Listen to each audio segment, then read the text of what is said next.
اللہ تبارک و تعالیٰ کے آخری نبی حضرت محمد مصطفیٰ صلی اللہ علیہ وآلہ وسلم نے فرمایا، تم قیامت کے دن اللہ پاک کی بارگاہ میں لوگوں میں بدترین دو منہ والے کو پاؤ گے، جو ان کے پاس اور منہ سے جائے اور ان کے پاس اور منہ سے جائے۔ اس حدیث مبارکہ میں یہاں دو منہ والے سے حقیقی دو منہ والا انسان مراد نہیں، بلکہ وہ آدمی مراد ہے جو سامنے تعریف کرے،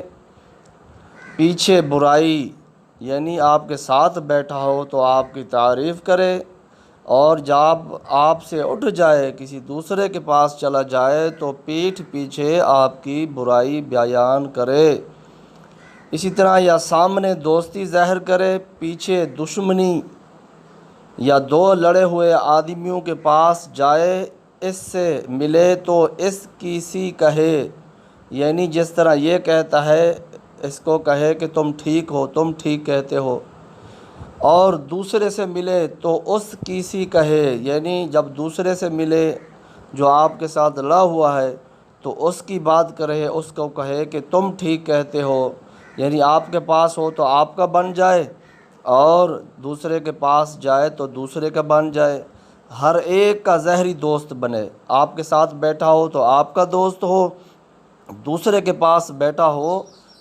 تو وہ دوسرے کا دوست بن جائے۔ اسی طرح آپ کے سامنے آپ کی تعریف کرے،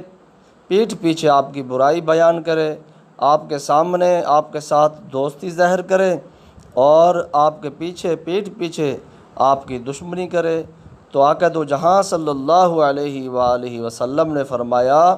قیامت کے دن اللہ تبارک و تعالیٰ کی بارگاہ میں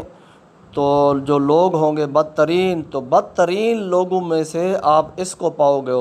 یعنی دو منہ والے کو، جو آپ کے سامنے کچھ اور ہے اور آپ کی پیٹھ کے پیچھے کچھ اور ہے، آپ کے سامنے دوست ہے اور آپ کے جانے کے بعد آپ کا دشمن ہے، اسی طرح آپ سے بھی دوستی ظاہر کرتا ہے، جب آپ کے دشمن کے پاس جاتا ہے تو اس سے بھی اپنی دوستی ظاہر کرتا ہے۔ اللہ تبارک و تعالیٰ اس دو منہ والے بندے سے ہر آدمی کو محفوظ فرمائے۔